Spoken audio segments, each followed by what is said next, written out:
Hey, hello, hi. Welcome to and/or back to the EquiTheory podcast. I am your host, Jill Treese, and this is episode 101 of the EquiTheory podcast, ladies and gents. We have broken the mold. We are here. We are officially podcasting. I don't think you can say you're a podcaster until you've done over 100 episodes. That's just my personal opinion. I'm just kidding. There's no barrier to entry here. You literally just have to buy a mic and start talking, which is problematic in some ways, I think. The wrong people get microphones, and hopefully I will not be one of them for you today. And hopefully my guest is also not one of them for you, because this episode is really cool. It means a lot to me because the person that I am having come along for this wild, really long conversation ride with me is Adele Shaw. She is the man, the myth, the legend. She got me into positive reinforcement way back in the day. I've talked about it several times on this podcast. Right when I moved to start working for my boss, for Sunny, it was July of 2018. Zoe colicked at the end of the month, and she had to go stay at Red River Equine in Louisiana for a week. After she had the colic surgery, I emergency rushed her there. And she was there for a week and recovering until I could take her home. And then when we were a couple days from her coming home, but I wanted to be able to do night checks on her. And I had been planning to move out to Sunny's farm and start working for her, but we kind of just accelerated things, and I slept there without furniture for the first night when we got Zoe there. But we really hustled and tried to move all of my stuff in really, really fast so that I could comfortably stay there with her because she was going to be on stall rest for a little while after her colic surgery. And so while she was on that stall rest and I was living, literally my house was right outside of her stall, I was very used to competing and eventing with her. Obviously, I was still very in the competition world. And I was like, Zoe's really smart and Zoe has a lot of brain activity all the time. I want to be able to still do something with her. And the last time I had a horse on extended stall rest was Bo, and I had done some trick training with him. And I reference that later on in this episode, but I did it very poorly. And so with Zoe, I was like, I'm going to do it right this time. And I'm actually going to do some proper research, and I'm going to do that on Instagram. So I don't know why that's where my brain went. And I think I typed in Liberty or trick training in the hashtag search on the Explore page. And one of Adele's videos popped up, or pictures. And she has Palomino paints, and so it caught my eye. I'm not really a big paint person, but her ponies do be pretty, so I clicked. And I was looking, and I started reading some of her captions, and it got me thinking. And then I started reading more and watching more of her videos and seeing the tutorials on how to train different things. And it really got my attention because I was like, this makes so much more sense than the way I went about it before. So I really want to learn how to do this.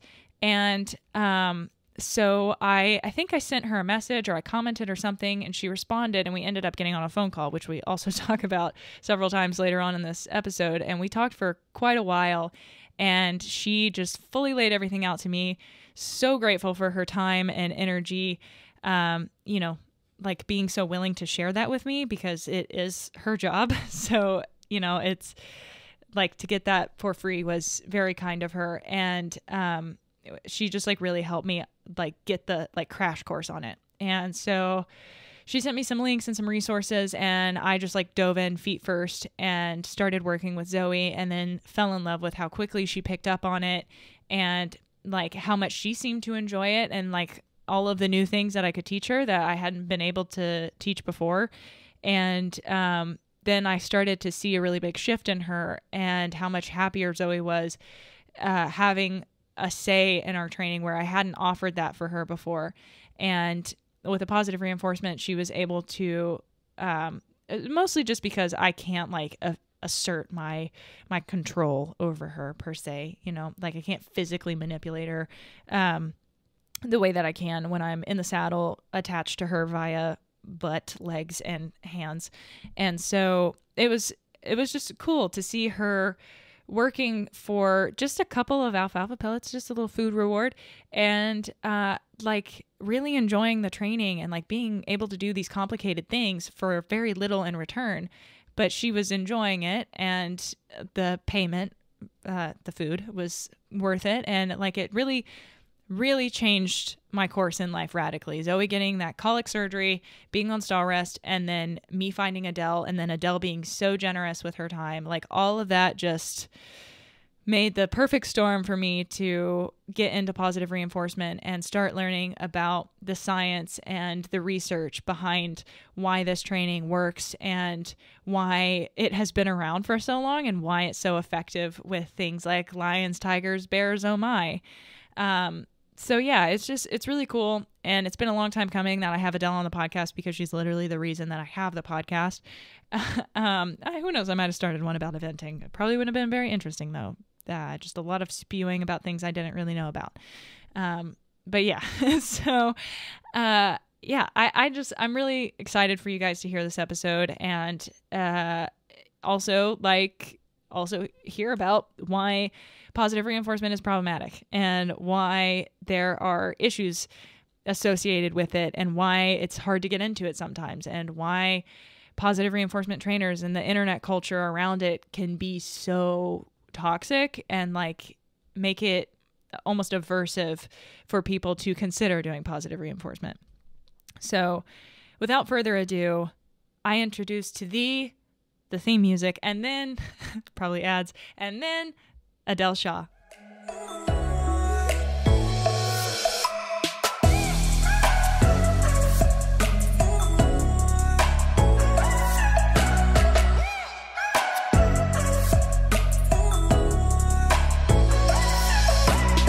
Doesn't her lovely theme music just go so hard? I don't know if you're listening with headphones in, but you should. The intro and outro music is a banger. I never get tired of it, and it gives me serotonin, okay? Anyway, without further ado, we're going to get into some ads, and then Adele Shaw. Friends, I'd like to talk to you a little bit about the EquiTheory Patreon. By becoming a patron at one of the 3 tiers, you automatically become an EquiTheorist. As one holding this holy title, you may simply monetarily support all things EquiTheory content creation, as every little bit counts, and it goes a long way toward making the show better and science-based training and management education more accessible. Or, alternatively, you have my permission to reap the sweet benefits to which you now have access. Those decadent benefits include supporting the show, Jill and the Horses. That's me, it's third person, first and foremost, of course. But also discounts in the EquiTheory store, Patreon exclusive swag, which is a fun word that they use, which is a mug and a sticker, but you know, your questions dubbed as those with the highest priority for podcastual response, and access to the members-only Discord server, where you'll be able to join a community of like-minded equestrians, vote on topics for upcoming episodes, share your triumphs, get advice when you get stuck, and access to all of the beautiful sciencey minds of other trainers. Best of all, you get to join in live monthly meetings. During these meetings, you can ask as many of your training and behavior questions as your heart desires, plus get access to custom curated resources and meet fellow like-minded equestrians who are more than happy to talk horses for hours on end. Seriously. They go for like 4 hours. It's absurd. But beyond all of that, you also now have access to my eternal gratitude.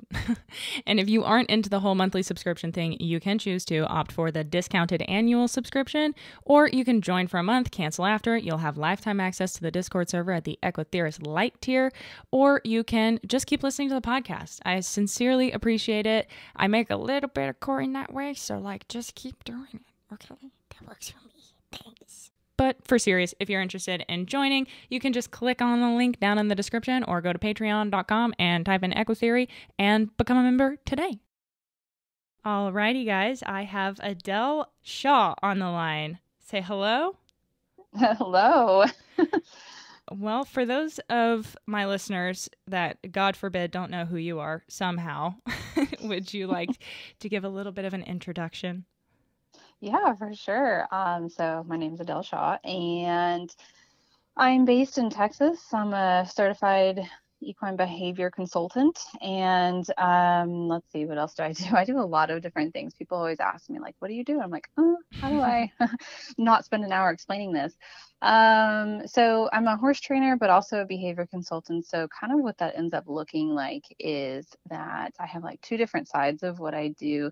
I call one side kind of like my mentorship trainer, coach side of things. And then the other side is when I work on behavior cases where we've got some abnormal behaviors or extreme behaviors, anything dangerous, anything like that. I get called in for that. But then I also do a lot of education through social media, and I got Instagram, YouTube. What else do I have? TikTok, Facebook, blog, podcast. Anyway, all the things. And so I'm also a podcaster. I do clinics, things like that. All the things pretty much. I don't know where I find the time to do it all. I don't but either. I do. I seriously wonder sometimes if you sleep because it's a lot. I think back in 2013, I slept for a couple hours. Okay, yeah. You're just a vampire. Don't need it. It's fine.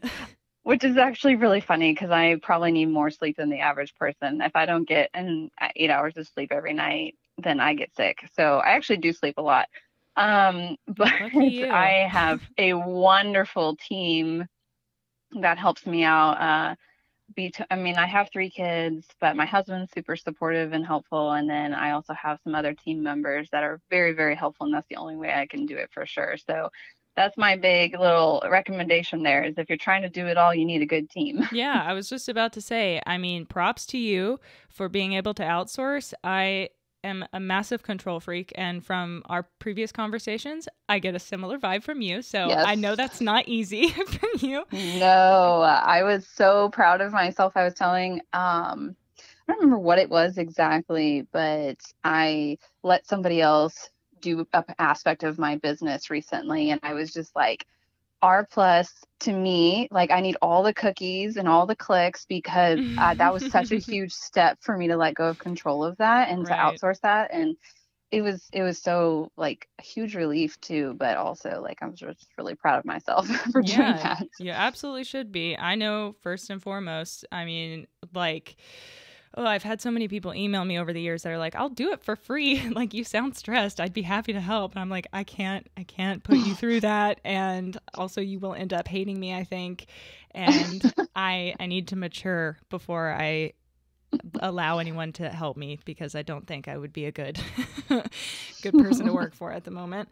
But, yeah. And speaking of all of that wonderful online education that you're doing, I frequently talk about on this podcast how you are actually how I found and got into positive reinforcement successfully, which is ironically, and it didn't even occur to me until now that what we're talking about today is like so kismet fitting, because you're the one that got me into positive reinforcement, even though I had so many people commenting on my YouTube, on my Instagram, all my social media platforms for years while I was really competitive in eventing, saying like, that's not nice. The way you're doing it, your bit is bad, and this and that, and critiquing me and being like, you need to try clicker training, you're being abusive, blah, blah, blah, all of those things that super put me off of clicker training, which is not what it's about and not what clicker trainers are / should be. I know we don't like the word should in this household, but in an ideal world, we need to be positively reinforcing the people as much as the horses, and not continuing down that cycle of coercion and shame and guilt and all of that. But you are the one that got me into it because you managed to successfully break through that barrier, and your generosity with your time and information and knowledge to share with me and explain to me what was going on with all of this clicking and treating nonsense. And so what we wanted to discuss here was this quote that we've sort of adapted for clicker training positive reinforcement, is that if people don't like you because of plus R, that's expected. But if people don't like plus R because of you, that's a problem. So we just kind of wanted to discuss that a little bit, because Miss Adele made a TikTok, and I was like, I need you on my podcast and discussing that more. So, yeah, when I first started out with, It's funny you bring up that conversation. We had one conversation. I remember how long that conversation was the very first time we talked. Wasn't it like 2 hours on the phone? I I remember think sitting so. on my back porch just like talking and talking, and I finally emerged, and my husband was like, what was that?" Yeah, It's like, coincidentally, also on my porch, I think I just DM'd you and I was like, "Can you explain this to me?" And yeah, which was like super rude. I mean, first and foremost, which I think I've said 3 times now, but like to just be like, "Can you give me a bunch of your time to explain this to me?" But I'm really glad you did, and I hope that I have paid it forward. But yeah. yeah. And that was really, honestly, that was my hope with it too, is, I have to be conscientious with my time, and I can't Mm-hmm. do that for everybody, unfortunately. But that's where I try and put out like so much free content, is because Right. if you want to know it, if you want to hear it, like it's here, like you can find it all. You could self-educate. I just didn't want Um, to. I wanted you to explain it yeah. to me because I'm a child. Well, you're no, you're like me, and we need somebody to like give it just like straight, like let's talk about Mm-hmm. this. And you had a lot of questions and Yeah, a I lot of need to be able doubts, to and interject and be like, hey, wait, what about this? Wait, explain that again. Like, I really yeah. struggled with negative reinforcement, positive punishment interplay there for a minute. And you were like, Hmm. just keep learning about it. You'll come around. Yeah, and I think, that just happened to work out, and I love how it worked out, obviously. And you've been more than paying it forward, and I love how your reach and your podcast, and I've been a big fan of yours and following all your stuff for a long time now too. Right back But I at you. just I just love how even it just reminded me, your kind of journey, and watching it reminds me so much of my own too. And it's so, when I first started looking at clicker training and positive reinforcement, I had all the same doubts and the questions, and I didn't understand. And I was like, okay, but all the food, like, what are we doing with all Mm-hmm. of this food? And it's just bribery, and, all of the normal questions, which I know you've collected a very long list, which was a valuable, valuable list of a lot of the different doubts and questions that a lot of your followers have had or Right. currently have. And I know I was reading through that list, and I was like, yep, yep, yep, yep. I had all of Mm-hmm. those. I have had them, and I had to go through them. I had to work through them. And sometimes people would answer those questions for me, and I still had to go and experience it myself before I really Yeah. believed it. Right. Or there's an emotional guilt shame sort of block there that allows you to like, or it doesn't allow you to really hear that information. Mm-hmm. And the list she's talking about, I, for those listening, I asked on Instagram like what put you off of positive reinforcement in my story, and I compiled a really long list. Thank you guys, of responses, and I had much the same reaction of like, this is all my history, that it's hard to get into in the beginning. And like I said, some things are hard to accept or hear or really let sink in. And then there's also some level of, wow, some of the things that I did to my animal are maybe not what I thought they were, and are probably harmed my relationship with my horse, if not definitely harmed my relationship with my horse, which I talk a lot about on this podcast. But yeah, go on with what you were saying. I Yeah. interrupted. No, you're fine. So, and I know I've been there too. I've had so many horses where I look back, and I like to think of it as learning in retrospect, because just some of the stuff that I did to my horses, or just for years and years and years, like stuff that's regularly frowned upon now wasn't then, and I Mm-hmm. did those things. um, like hyperflexion and riding, just like all the things I did them. And so when I started looking at clicker training and positive reinforcement, it was it, it to be able to accept that information.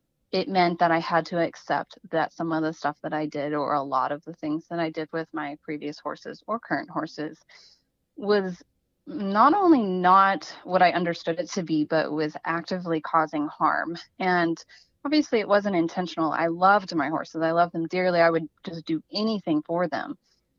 But somehow, through conditioning, through my learning, through whatever it was, I thought that doing these things to my horses and for them was either the better way to do it, or was the only way, or was just what was needed. And there were so many times I can just think back of different examples where I hated doing the things I was doing, but I didn't know any other way. And it seemed like it just had to be done. And so to be able to Oh, continue yeah. to have my horses, to be able to continue to do what I loved, and to do like to love horses, it meant I had to do these hard things that didn't feel right, but it was just it was like what you were supposed to do. And I couldn't figure out a way around it. Right. Um, and just talked myself into like, well, this is just what everybody does. Like, you just got to do it, and it's okay. Your horse will forgive you, or maybe it's not as bad as Mm-hmm. you're making it out to be. You're being a baby about it, on and on. It's a Um, horse, just yeah, because I'm having to get off mid-ride and cry because I whipped my horse several times consecutively, and I feel very bad about it, but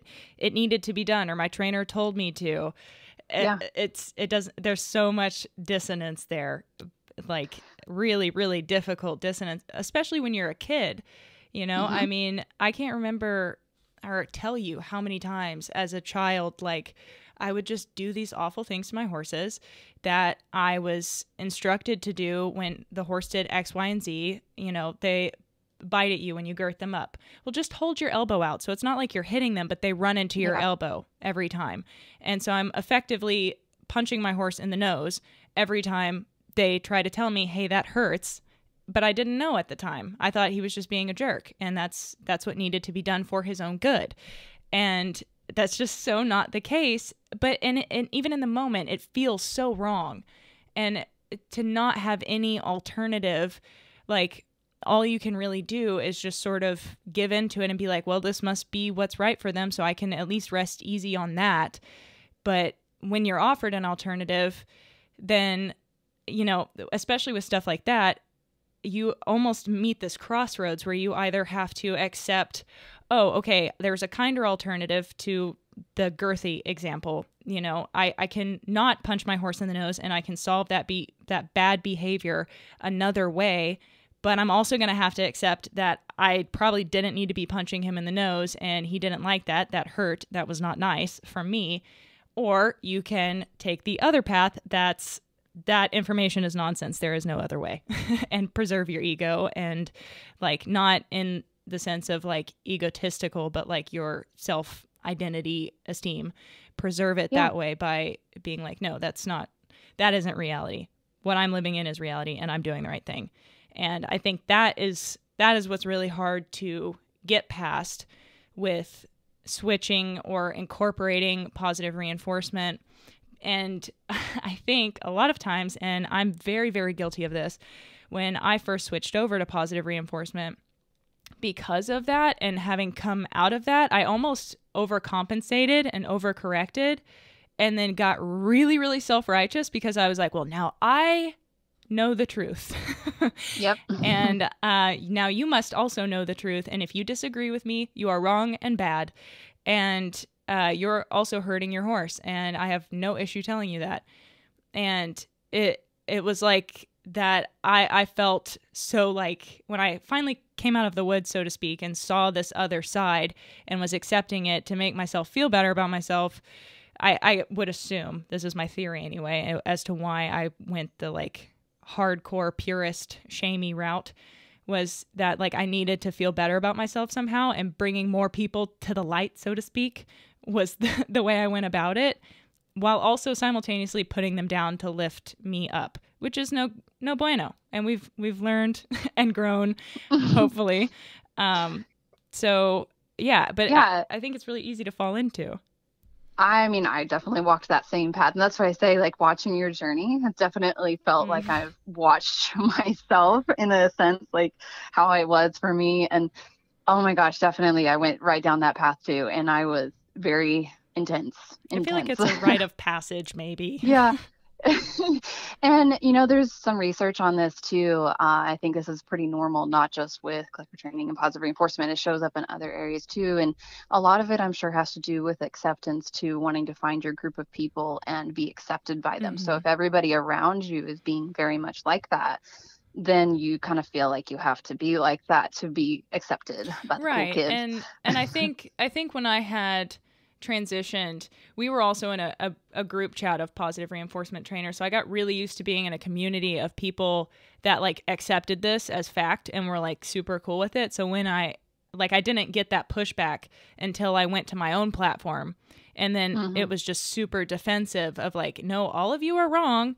All like 80,000 of you that have been following me for the past, like, I don't know, almost 10 years.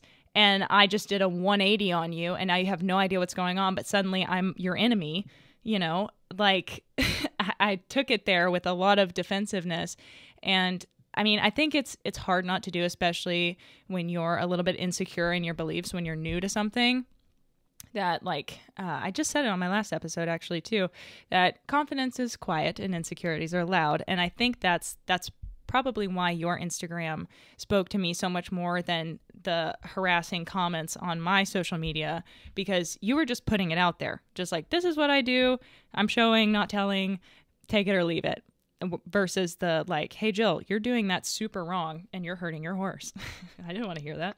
Especially when it comes from like an anonymous account with like no picture and like all that, you're like, okay, internet trainer. And like, I see those all the time, and it's so unfortunate because it does exactly what you're talking about. It puts them off when they're getting these aggressive or passive aggressive comments that are telling them that they don't like their horse, they don't love their horse because they're doing these things, and they're sitting here going like, I would do anything for this horse. I treat this horse like a king or a queen. And in our mind, like, what do you mean? Why are you judging? I mean, did you see how much money I spent on my horse last week? And, you know, just on. And then it's just this random person that we have no relationship with coming at us about something they don't understand. Right. And it puts us on the defense and it creates a problem. And then it starts, the more of those that we collect, like in our learning history. So the more time we run into people that are like that, making comments like that, especially when it's associated with a certain type of training or whatever, all of a sudden they're like, well, if all clicker trainers are that way,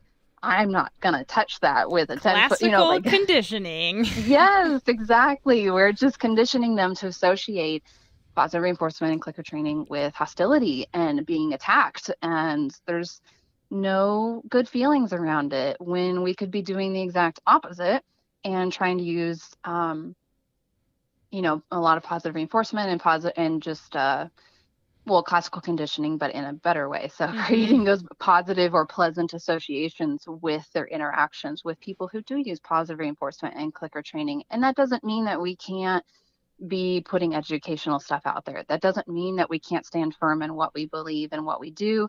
Doesn't mean that we can't keep promoting the science. It doesn't mean that when we're asked a question about something that we shouldn't be honest about it.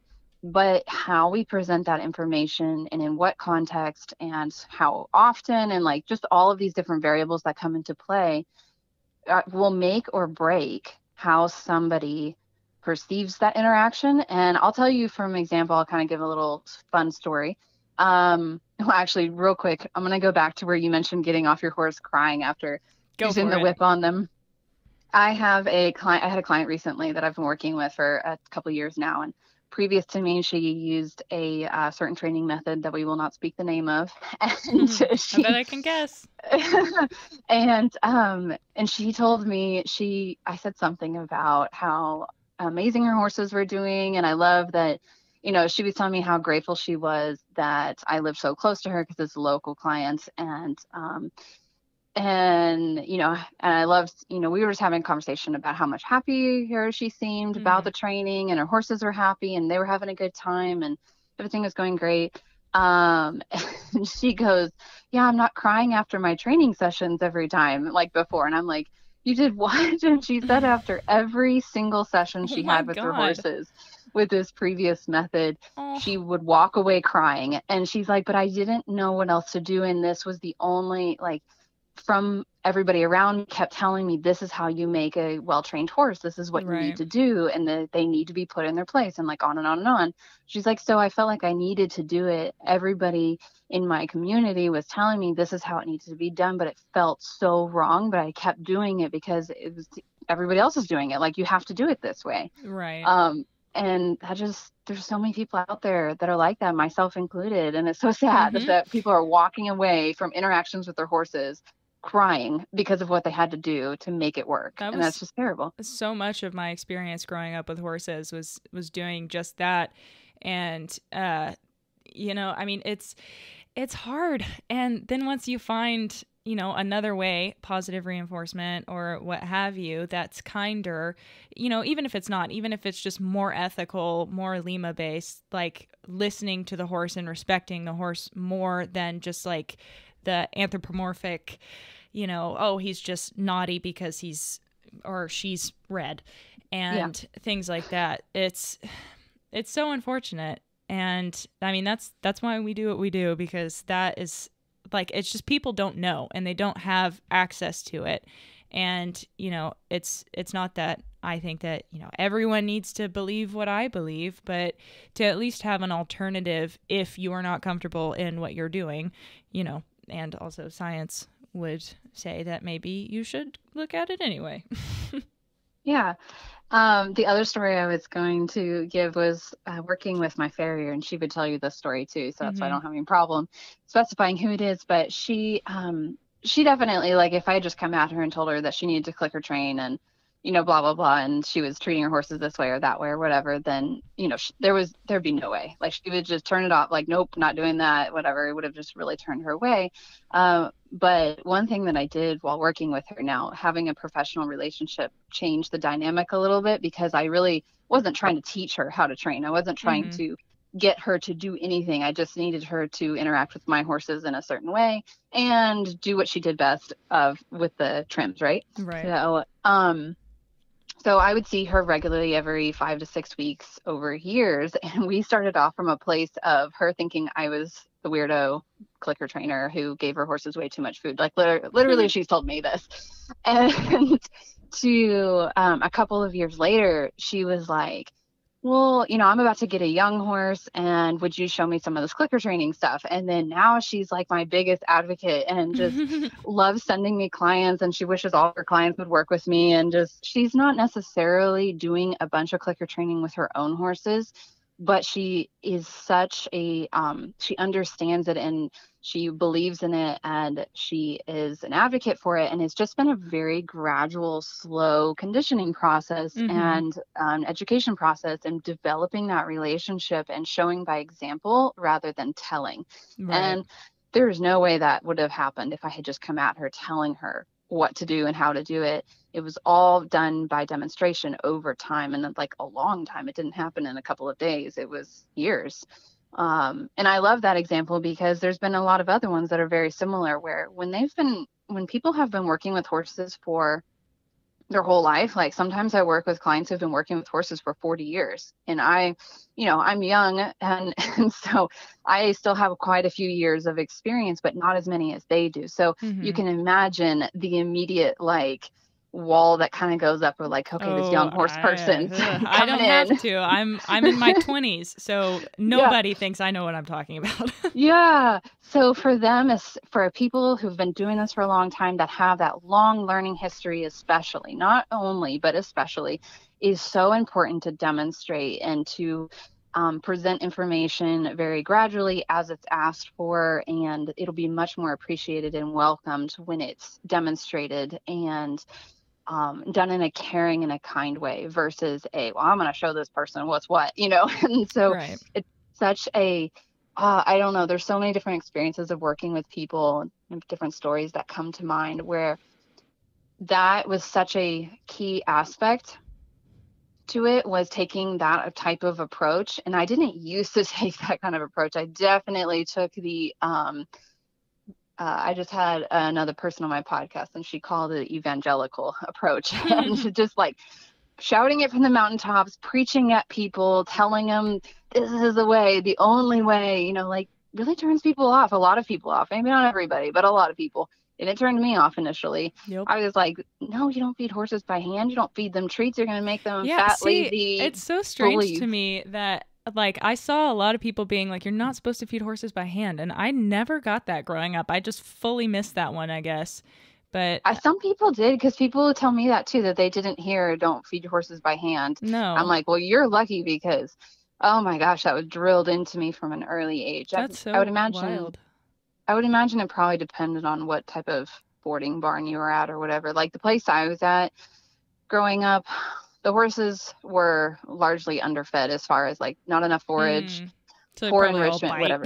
Yes, they're all very mouthy, all very bitey. All the lesson ponies were way overworked and had minimal to no forage or enrichment. And Yeah, so they were all very prone to biting. I just listened to your most recent episode on my drive today, and I found myself like, I have lived this story. And you were like, I feel like I'm rabbit trailing. I'm talking about something that's not relevant, but I'm going to do it anyway. And I was like, nope, I'm relating. So please keep going. But yeah, I never got that. And if anybody had told me to, I would have ignored them because I liked hand feeding and wanted to do that. And I remember when I first started, like trying to get my horses to do different things via hand feeding, which is very, very poor attempt at positive reinforcement. And I didn't have the vocabulary for it at the time. But I remember with Bo when he had been on stall rest for like 8 months because he had half of his hoof cut off for a keratoma surgery. I was like, I'm going to teach him all these tricks while he's on stall rest. And it did not go well because I was like, you have to bow to get the treat. What are you not understanding, horse? But I think that's not a half bad metaphor for how a lot of traditional training is done with, like, in regards to when you teach a horse to, say, learn to steer under saddle. A lot of people, especially in the Arkansas neck of the woods, you just get on the horse and then start pulling until they do what they're supposed to. And they only get the reinforcement at the end of the behavior, probably when they've completed a full circle. Then they get the release of the rein. And that's what I was expecting from Bo in the same vein with the bow. I was like, you need to be all the way down. It needs to be perfect. You're like rounding your back. What is this? You're not getting a treat for that. Do it better. Oh. And so I think it's hard, especially when you look at positive reinforcement, because I saw a lot of it's too time consuming. It's really hard to learn. I don't have any positive reinforcement trainers in my area, so I'm going to have to learn it myself. It feels like I'm starting over. But I think that you could start to just even change the way you think and you go about approaching horses by just, like, even in your traditional, perhaps negative reinforcement based training where you break it down even further, try to avoid escalation, and then you could move into positive reinforcement, which arguably would help things along. But I think it's a really different way to think. But when I got into it, I found it really empowering that I was like, oh, okay. At first, I had no idea how to even go about teaching a horse to, say, put their head in a halter, because every horse I'd ever interacted with already knew how to put their head in a halter. So now I'm faced with this. What do I do? But then having positive reinforcement from having worked with Zoe, when I'm faced with foals that need to learn how to halter and I don't want to, corner them and throw a halter on their faces when they're terrified, scrambling, then you can go, okay, what do they need to do first? How can I break this down and make it more manageable? And then there's a lot more confidence and, like, feeling capable that comes with that when it's bite-sized and you can break it down more. And I think that's where we lose it a little bit with asking people to consider shifting to positive reinforcement, because it's just this big monster. It's like, how do we break it down into the small pieces so it's not this big, daunting, overwhelming, awful thing facing down people and asking them to change everything that they do? It's horrible, awful. Yeah, I think I'm a little bit torn because on the one side of things, 100% with what you said, because as a positive reinforcement trainer now, focus trainer, whatever, I'm a million times better with my negative reinforcement training, like so much better. And you have to understand, for anybody listening, I've done and studied extensively all of the other methods. I did like all of the things, and it wasn't that I was undereducated as far as when it came to negative reinforcement, maybe based on what a lot of more updated type training approaches are doing now. I miss some of that stuff because there's some really good programs out there that are really educating their clients on effective training with negative reinforcement now, but back then, no. But understanding shaping plans, understanding approximations, understanding setting your learner up for success, low stress following Lima, all this stuff. Like we can apply all of that with negative reinforcement, all of it.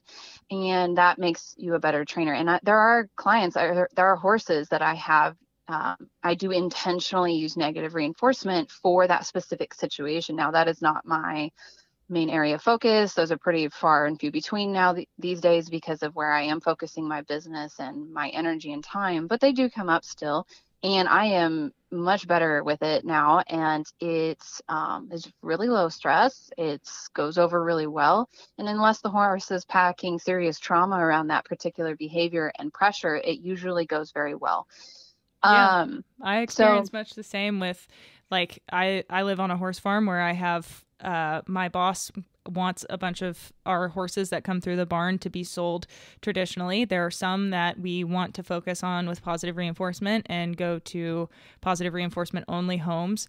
But yeah, I mean, the reality is the traditional world flips horses faster. You can get them sold faster. And I am an employee, so I must do what I'm asked. But I completely agree with you. Like, having used positive reinforcement and clicker training, like, has made me a far better negative reinforcement trainer because of the planning and being able to mentally and quickly break down a behavior, assess a situation, assess the cause, assess how I might address it for a particular horse. And I think we just miss a lot of that in our upbringing in the traditional world. And like, if we were to just improve that on its own, just teaching basic operant conditioning and lesson programs could go super, super far in terms of helping people have a better relationship with their horses and be more effective in their riding and training.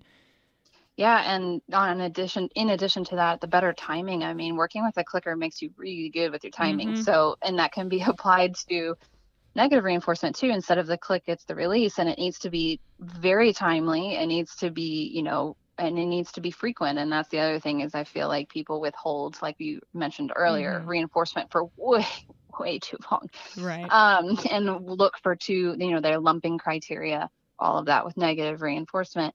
And, a lot of, thinking back to like my early days riding and training, and even for a long time, it just felt like a bunch of like really ambiguous push-pull, right? Until you happened upon the final behavior. And then it's no wonder too, and I look at this also from a rider's perspective and people being able to achieve higher levels of riding. The same thing is happening to the riding students too. It's a bunch of random push, pull, negative reinforcement, positive punishment, maybe a little, good job thrown in there every once in a while. But the shaping plans for the riders, for the students, is really ambiguous, and I don't know, there's just so much missing there with a lack of understanding of operant conditioning and being able to break down shaping plans for our students. And this is where I love things like Tag Teach. If you haven't, anyway, just that's a really good program to look into for teaching people. And it follows similar principles to like clicker training and positive reinforcement, or it's based on that, but it's specifically designed for people. They use it with athletes and doctors and all kinds. And so anyway, so that's one side of the equation where it's like, I think there's so much value to be taken from learning about clicker training, operant, positive, whatever, all that stuff, and then bringing it back over into the negative reinforcement world and being able to be better in those areas and learning how to be better, more effective trainers, more humane trainers, all of that. On the side of, put another little thing in there is that potentially, kind of doing that will touch into that operant learning world and learning a little bit about clicker training, positive reinforcement, so that I can continue to use the negative reinforcement and be better about it and more effective with it, has a lot of value. But sometimes I feel it can be a longer process and a little bit more confusing for students to try and keep feet in both worlds at the same time. So what I like to do with students, and this is how I have approached my coaching programs, and there are different approaches, and it's okay if you wanted to a different program and you feel like that would fit you better, is I like to separate out the learning with positive reinforcement and take off all the tack. Put the fence between you and the horse. And like, we are starting from scratch. And I know that was one of the the concerns was that it feels like you have to start completely over. And I get that feeling a lot. I was definitely there in that boat and had those concerns as well. And so what I like to do is, from the human learner's perspective, it is very beneficial to have a clean cut. Okay, we are just, just in quotation marks, doing positive reinforcement here. I'm going to learn about shaping plans. I'm going to learn about timing. I'm going to learn how to do this force-free without manipulating the horse, without applying pressure, because we have our learning history that tells us, oh, the horse isn't backing up, we need to lean into them. Right. Well, we just applied some pressure. And I want my students to learn how to achieve training the backup without resorting to those old learned behaviors. I want to start completely from scratch.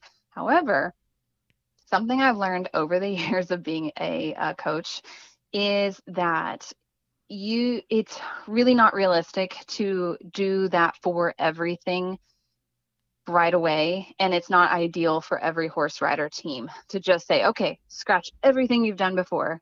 We're going to start completely over and not do anything but positive reinforcement. Yeah. It's going to be pure positive reinforcement from this point forward. Hard. I remember when I first switched, I was like, how do I touch my horse now? Yeah, exactly. And I have so many students that they'll come to me because they're like, I can't do anything. And the problem is my horse is at a boarding facility. They still have to come inside. I still need their feet to be done, because that's not humane to let them, go forever without having their feet done. And what about vet care and all of this stuff? And so what we try to do, or what I try and help people do, is isolate out specific behaviors that we're going to retrain with positive reinforcement, or train from scratch with positive reinforcement under certain circumstances. So we'll create like a clicker training classroom, right? So like maybe not the round pen, but because that usually has a history with it, but maybe the pasture. The pasture is where we do all of our clicker training positive reinforcement. And then outside of that is when we do our normal, quote, normal stuff. So I still lead you into the barn. We still do our farrier appointments. We still do our riding lessons. But then we go back to the pasture and I take your halter off. And now we start with our clicker training sessions. And then what happens over time is that the human learner builds confidence and skill and experience. And the horse starts establishing more and more functional behaviors, because we need the behaviors to be functional to be able to achieve vet care and riding and all that. And then we build from there until we can go about day-to-day stuff with the positive reinforcement trained behaviors. And so it's a slow transition period, but it's clean cut. Does that make sense? Rather than like mixing it all together? For sure.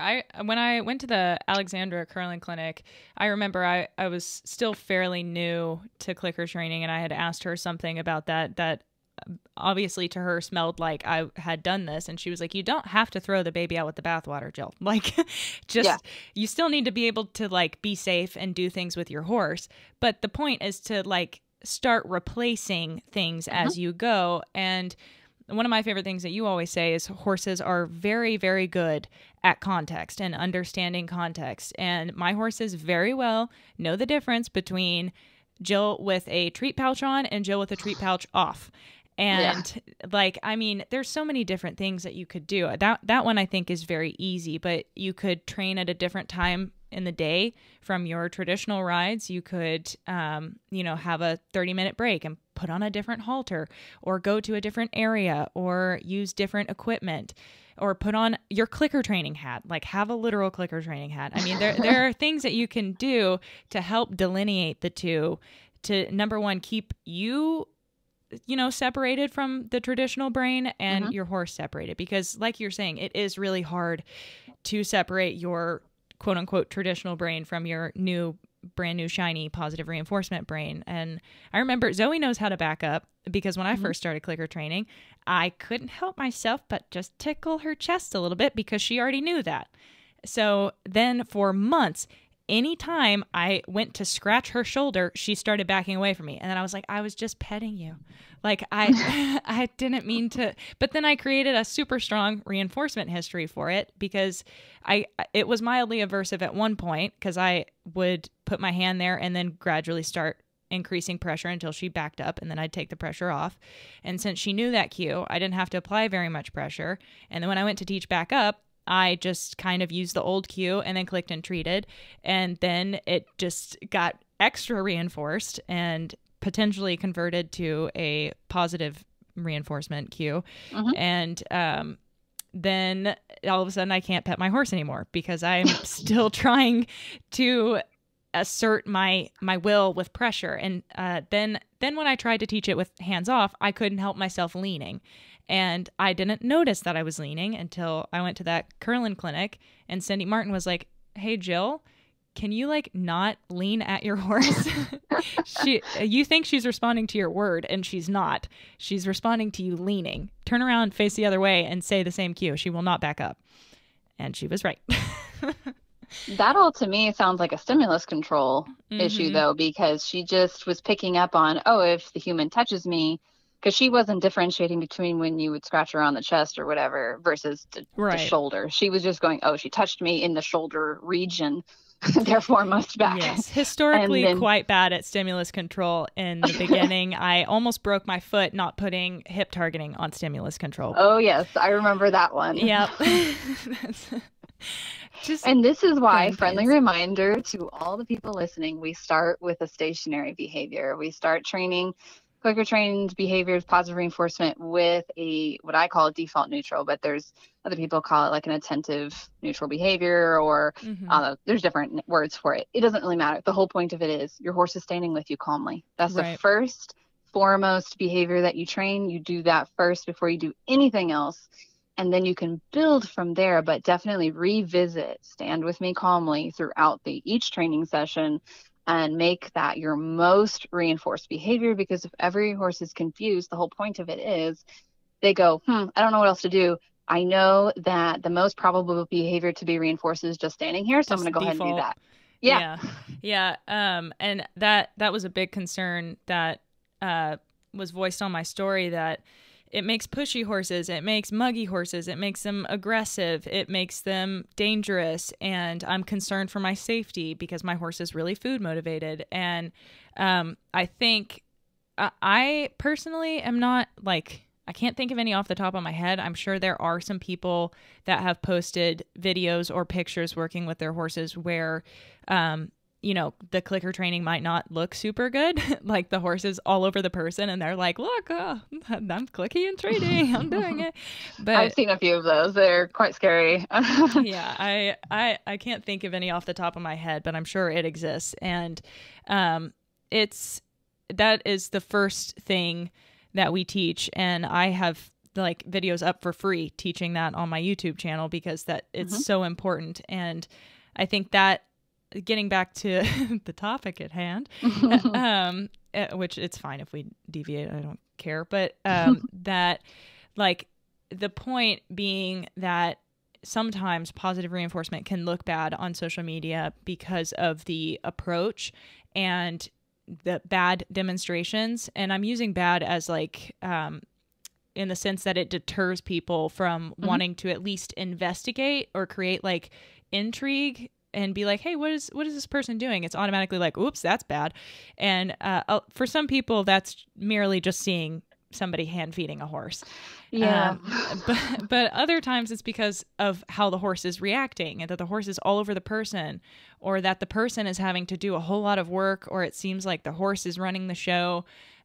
Or that the person is maybe scared of the horse. I think protected contact is a hard one for a lot of people to get over because they're like, I walk under my horse. Why do I need to stand between my horse and the fence? But, those are just more things I think that we can touch on a little bit about maybe what is a deterrent of, trying to teach and share about positive reinforcement online and making people, the potential positive reinforcement trainers, not want to train with it because it looks dangerous and bad, not good. Yeah, I think, a lot of times when people want to explore, usually I kind of put these people into a treat training category. Now, I'm not like opposed to using the word, I don't know, I have a love-hate relationship with the word treat because people associate that with like, which my horses love. So I'm not knocking it, but you just can't use it for training, which is like Mrs. Pasture's cookies. Right. Like we're not using that, right? We're using hay pellets. I use Timothy pellets and sometimes I use celery. Like I'm using the lowest value, and sometimes I just go grab a handful of their hay, and that's literally what I'm Are training the with. Timothy pellets around you guys lower in sugar than alfalfa pellets? I think Random so. off the wall Now I need, question. now I need to recheck it, but I'm pretty sure. Yeah, the last time I checked on Stan Lee, they were higher because I had a hoof care professional tell me that Timothy hay pellets were higher than alfalfa and NSC, and I was like, what? That doesn't Weird. seem Okay, well, I'm gonna have to go intuitive. double check that. Yeah, I just random tangent there. I was like, wait, but I could also totally be wrong. I believe I've checked semi recently, but yeah, my preferred word is snacks, which is super professional and really mature. I have a shirt that says snack leader from Wolf Culture. That's one of my favorite shirts. Snack leader. Snacks are the best. And it's not treats, it's snacks. Like snack for human could be a healthy fruit or vegetable. It's not a treat. It's just snacks. And yeah, so I don't remember where we were going. Now you got me all derailed. My brain just went like, whoa, where'd we go? What could I have? Y'all that are listening, both Jill and I with our ADHD, it's not good. Every time we get on the phone to talk about one thing, it's just completely off the rails every time. Yeah, like I think our last conversation we had about something totally non-related to this, but we ended up talking for an hour and never even answered the initial question and had to go back. And I sat in the Tractor Supply parking lot for like an hour and a half.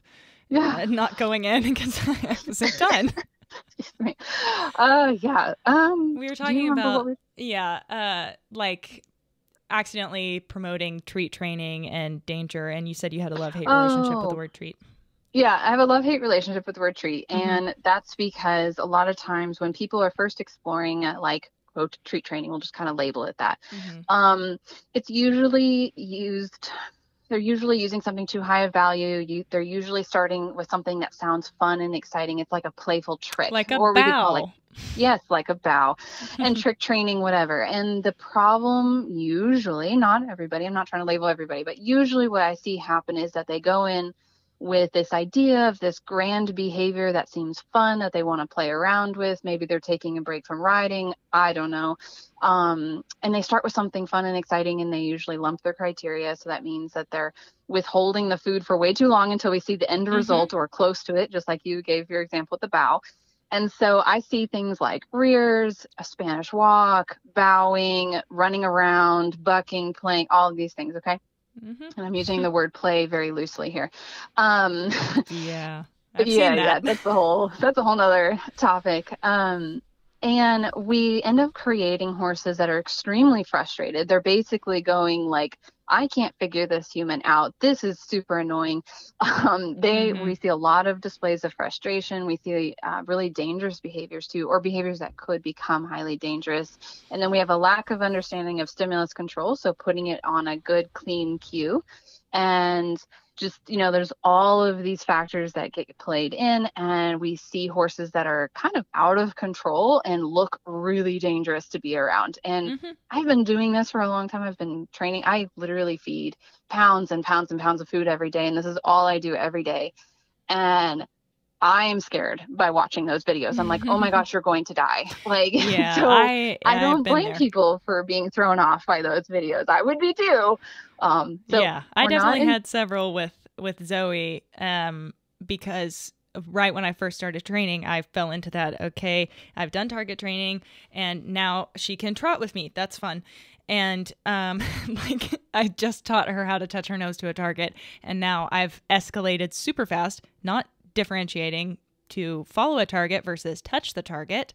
And now my horse is trotting next to me with her nostrils pulled back and her ears like you can't see them because they're so flat against her neck. She's so upset. Oh, but she's a mare. Didn't you know? That's normal. Right. It's a concentration face, Adele. Concentration face. Oh my God, that annoys me so mad. And I'm like, and then I'm stuck in this, okay, now that I know she has kissing spine and presumably sacroiliac issues, is it a pain related thing, or did I build it in with frustration and now it's a part of the behavior, and like trying to parse it out? And I know that I talked about this like over a year ago, and I think I talked to you about it.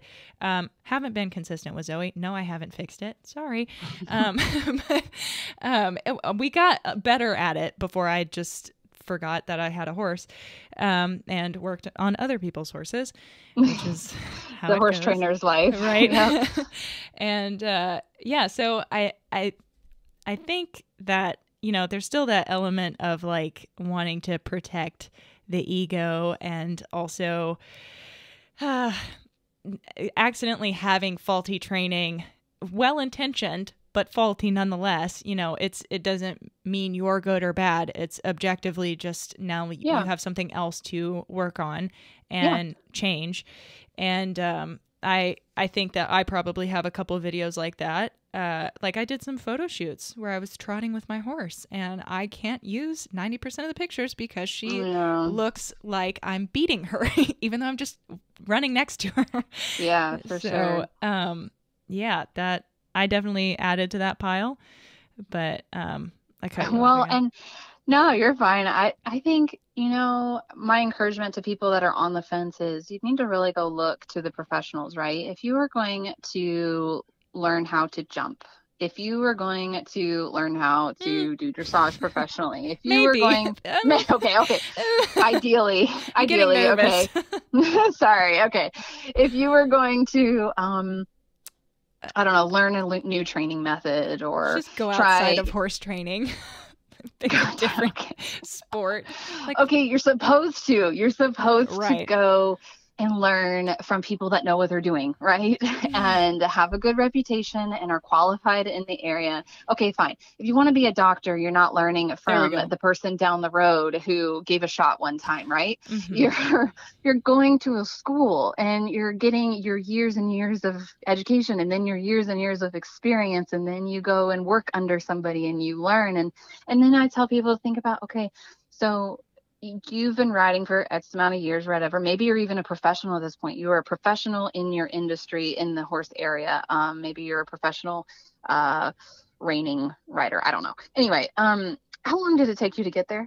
And how many instructors did you hire? And how many practice hours did you put in? And how much training did you do? And how many, this on and on and on. It didn't happen overnight. And when you're learning about clicker training and positive reinforcement, maybe, I'm not telling you it's going to take 20 years, but it is new, right? You're learning a whole new skill set. You're learning a whole new way of communicating with horses, a whole new set of behaviors, a whole new way of looking at things. You're changing your lens. Like, it is going to take time, and you need education, you need coaches, you need experience, and you're just going to have to, one, forgive yourself for learning mistakes. And that's just that's just a learning opportunity, accidentally right? Teaching your mare to pin her ears when she's trotting next to you.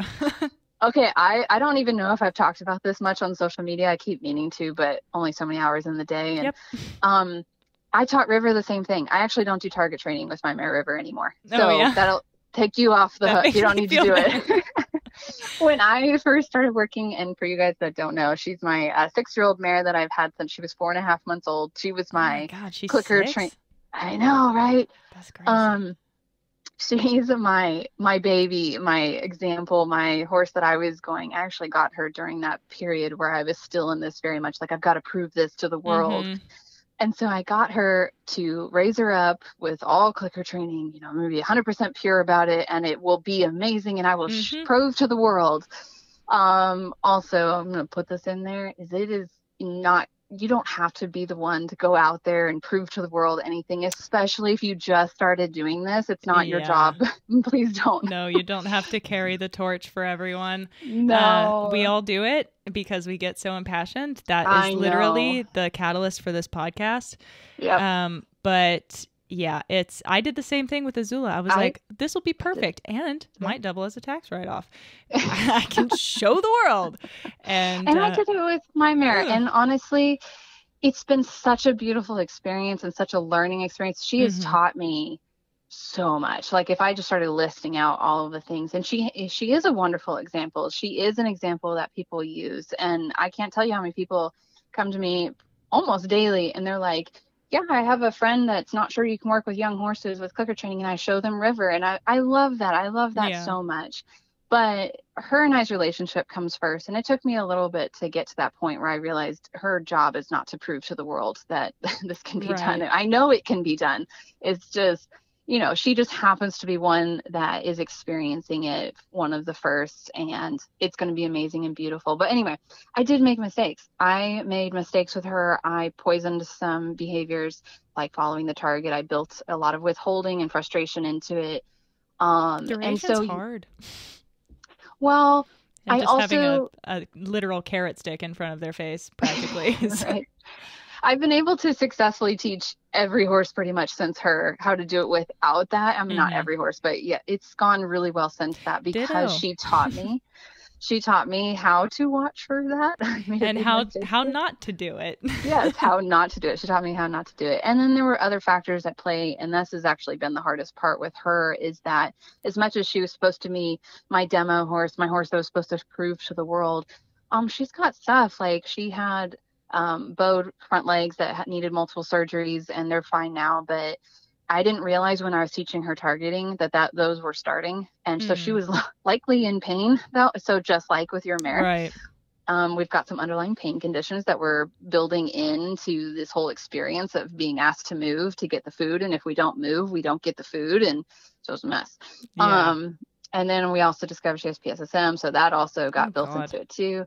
Anyway, it's just been a thing. And so I decided for her that I just set that one aside. I'm just like, I have so much other stuff to work on, and I don't need that one, and it's okay. She does not need to prove to the world what I can do. It was more about me again, right? It was my ego, because it was like, no, this mare needs to show the world what I can do. And I'm like, that is so much weight on her. This is way off topic, but no, it's not. I'm sitting here thinking about that, and I'm like, I think that is also a big part of what we're talking about, that there's all this pressure and guilt and shame. And I did want to say something regarding the, like, what you were talking about, like, you need professionals to help you teach. And it sounds daunting, but I was listening to, I think it might have been Warwick Schiller's episode about influential books, because I'm like a major book nerd, and I am really, really good at buying them, not super good at reading them, but he summarized super well. So I feel like I can just have them on my shelf and be like, yeah, I got there. I got close enough.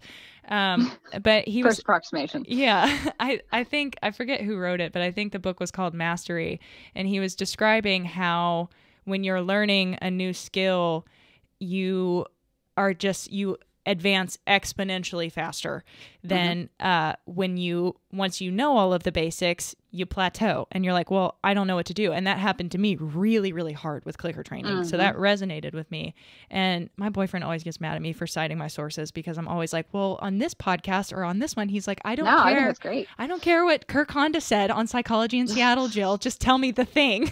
I'm just impressed that you remember their names. That's the only reason I don't cite more, is because I'm like honestly drawing a blank on people that I meet every day. I try to. I think it's largely a part of imposter syndrome. I'm like, I don't want anyone to think that this came from me. It didn't. I'm not arrogant, please. I'm humble.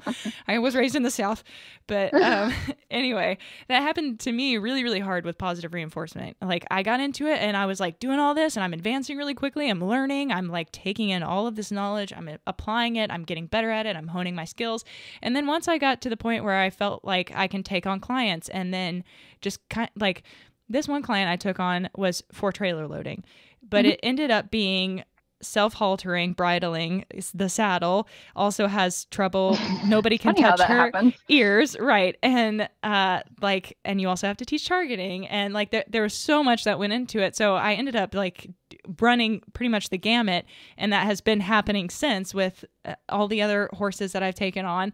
And so now I'm like, okay, well, kind of whatever's thrown at my way, like I'm pretty confident that I can figure it out, even if I haven't done it before.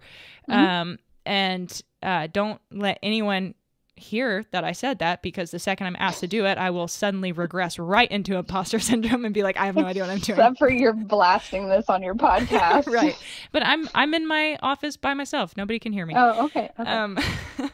But yeah, I do just want to, I guess, bolster what you were saying with the added caveat of like, yes, it requires a team and dedication and learning, but so does doing it traditionally. And just as quickly as you are able to advance there in the beginning, it's the same with positive reinforcement. If you put as much energy as you did with starting riding or just doing things traditionally, I mean, you go through the roof. I mean, I taught Zoe targeting and then manners and then following the target, which didn't go well, but we need to ignore that one.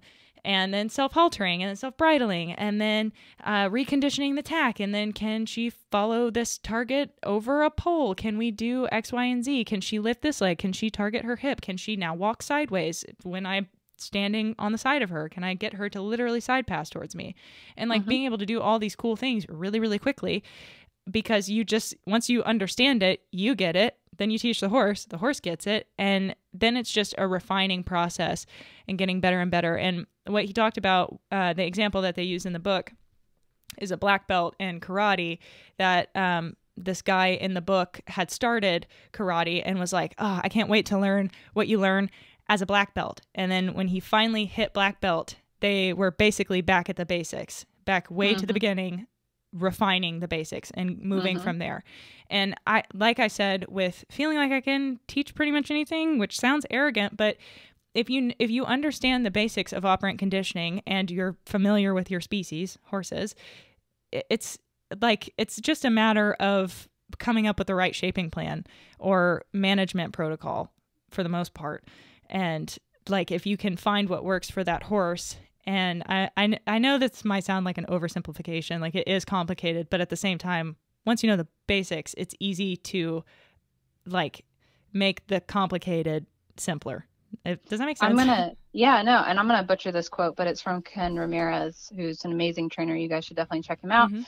And he says advanced training is just the basics done very, very well.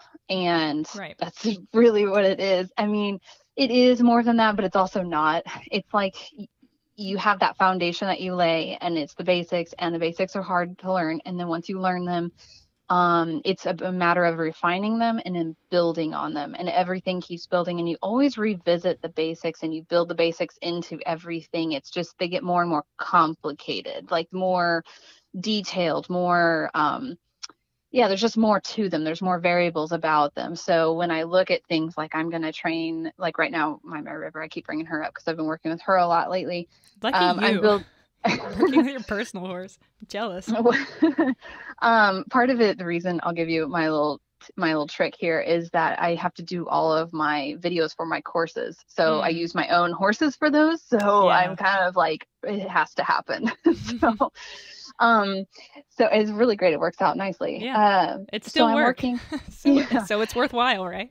Exactly. And it keeps me motivated, and I don't, anyway, it's cool. It works out. So I'm working on like doing in-hand at liberty dressage with her with positive reinforcements, all clicker trained. But I'm starting from a default position, which is my very beginning foundation behavior. And then I am, and then I really, like you said, it comes down to shaping plan. So I got to know, okay, what's going to be my cue for this? How do I need this to look? In what context are we going to use this? How long does she need to hold this behavior for? Is it going to morph into anything else? Do I need it in so we need to know all of these details, really being able to piece all of that apart, and then knowing what to do with all that information. That's what you learn in the basics. And then all it is just a little bit more detailed and complicated as you get up into the more, quote, advanced behaviors. But yeah, I totally agree with everything you said. Well, that's good.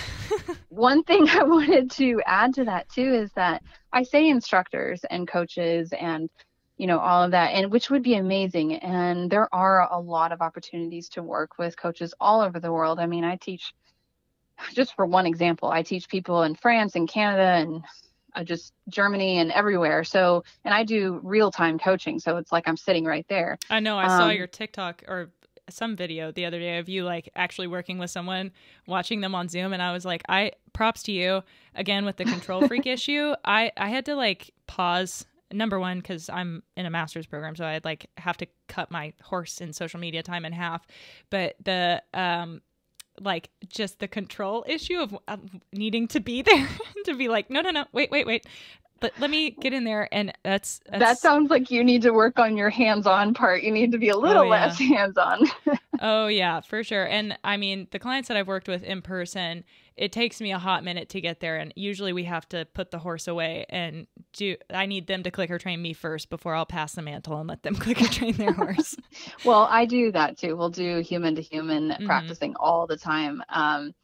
But something I have learned, and I'll just kind of pass this on to anybody who cares, is that it's so critical that the client learns to do it themselves and actually does it themselves. Because I can step in and do it all. Like I can train your horse to do a piaffe and do dressage pattern backwards. And well, I mean, that might be a little hard, but like in no time. You're not always going to be there to load the horse.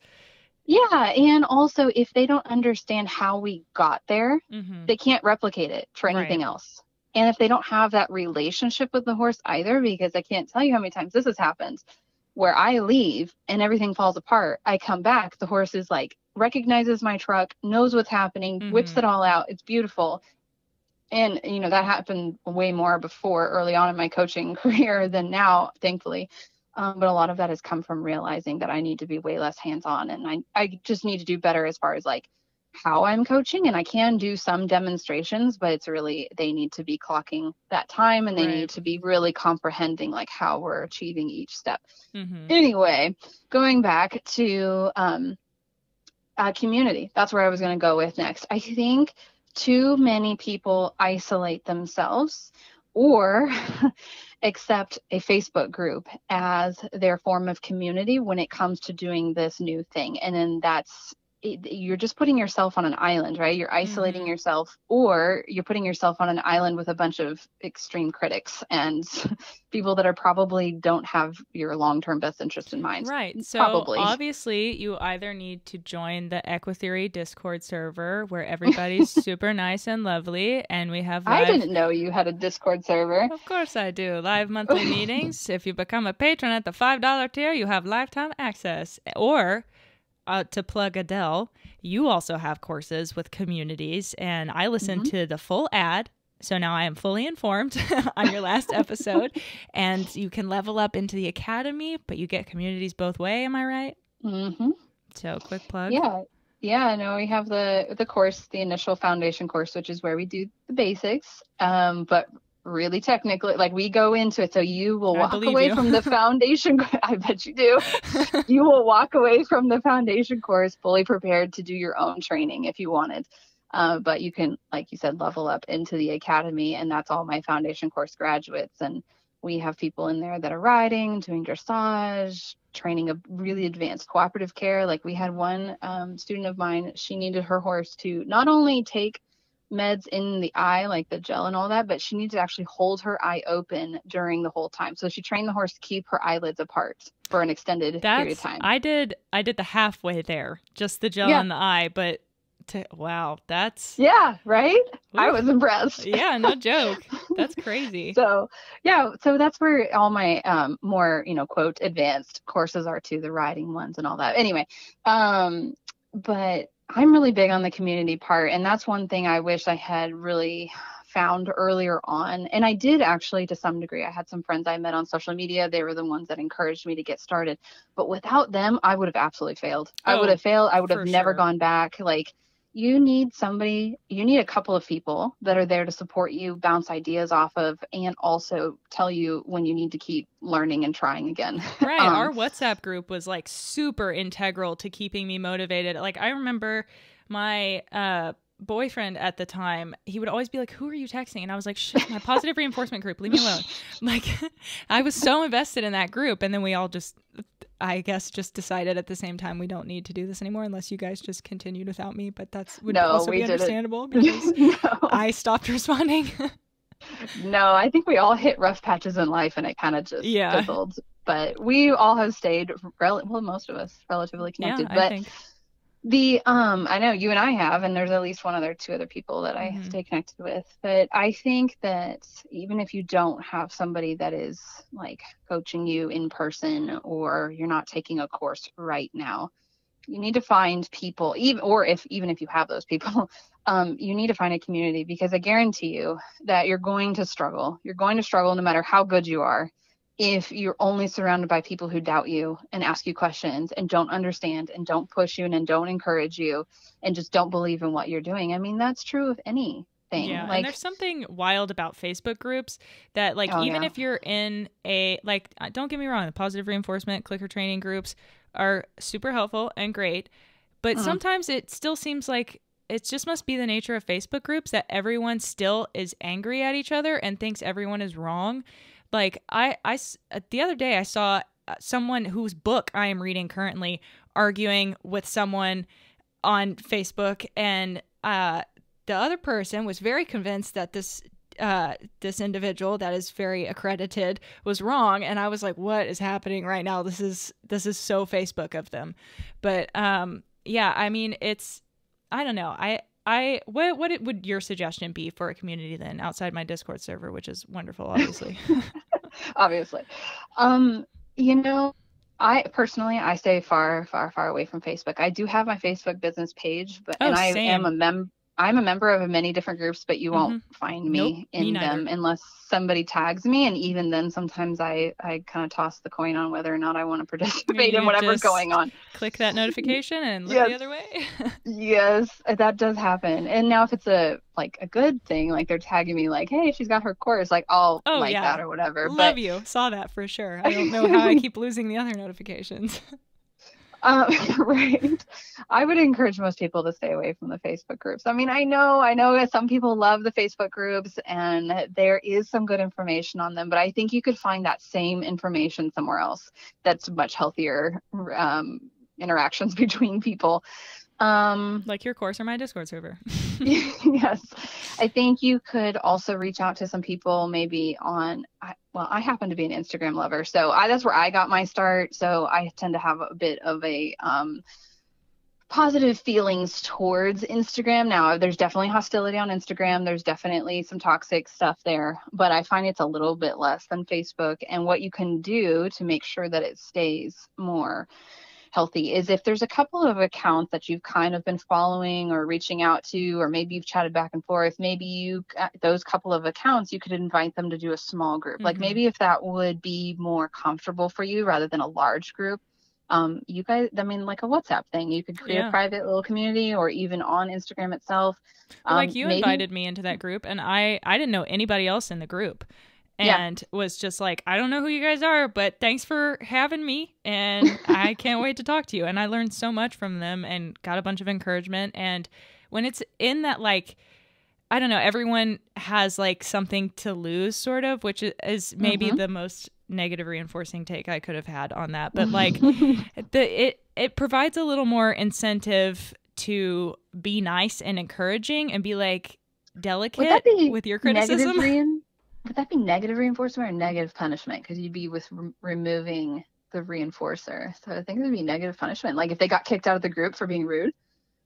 Yeah, but if it's just a threat of that, would it be punishment already because it's just a threat? I don't know. Oh my gosh, probably doesn't even matter. Yes, I agree with you. They're more invested and there's more of a personal relationship. There's more personal investment, and it's not just some anonymous person that, even if they have their picture, even if they have a profile, people just use social media like it's some sort of barrier or protection, which it is, unfortunately sometimes.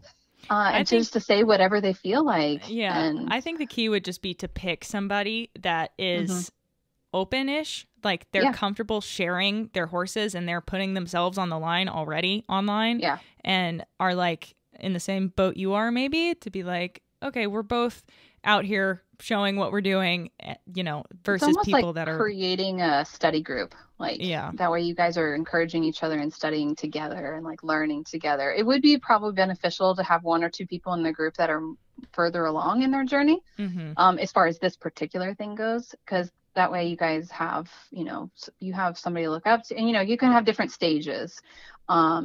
And if you find somebody who wants to, that's a professional that wants to help too, that's great. But maybe it would be beneficial to have not have a professional in the group, because then that might make people feel intimidated and like they don't want to share. So I think probably a more close, small group of people that are in a similar area or similar part of their journey would be really beneficial community. That's what I know I got started. That's how you got started.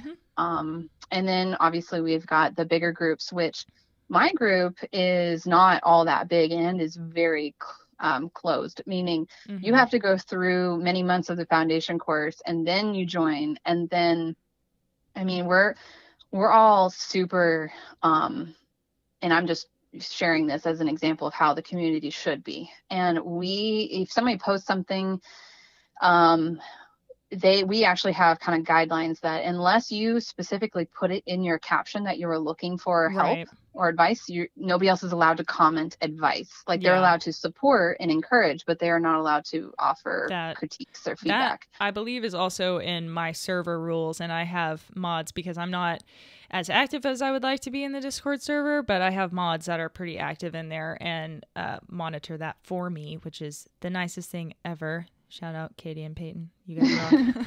Well, and it's so important for people, myself included, to be able to show what we're doing and get that R+ for ourselves, because we're probably not getting it from the people around us here locally at our boarding barns or whatever. No. So we need to be able to do that without the fear of being critiqued and told it's not good enough, you know? Yeah, for sure. And I honestly have kind of lost the plot on this episode. I think that we've covered a lot of really good things. I'm not sure how or if I should bring it back to the misrepresentation of positive reinforcement, but I think we've covered several aspects of it. I just have no idea what I'm going to title this episode. But yeah, I mean, you can cut this out if you want, but I mean, my kids are quiet right now, so we can keep going if you want. Oh, lit. I'm down. I have all my devices muted, so I have no idea if anybody needs me, and I don't care. But yeah, so I mean, okay. Alrighty, friends and family folk. I am so sorry that you are hearing just me and not the glorious Adele. But I am going to go ahead and break this episode up into 2 parts because this was a very long conversation and I want to preserve your brain. And also, I don't want to have to think about another episode for next week. And this will probably give me a chance to get ahead on episodes, which would be pretty freaking cool. You know, quality over quantity, am I right? And this way, hopefully I won't have to miss an episode. And if I miss an episode 2 weeks from now, then you can publicly berate me if you want. But let's hope that doesn't happen. And I hope that you guys are enjoying the conversation so far and that you're learning something, gaining something. It will continue next Tuesday. And this podcast is so cool to be able to do with Adele because she is literally the one. She's the one that got me into all of this and has been so gracious with her knowledge and her time. And it's so cool to finally have her on the podcast. It feels like a full circle moment. So I hope that you guys are enjoying it. And I will catch you guys in the next half next week. Thanks. Be sure to check out everything Adele related and rate, review, all of the things. All of the links are down in the description. Check them out. Okay, bye.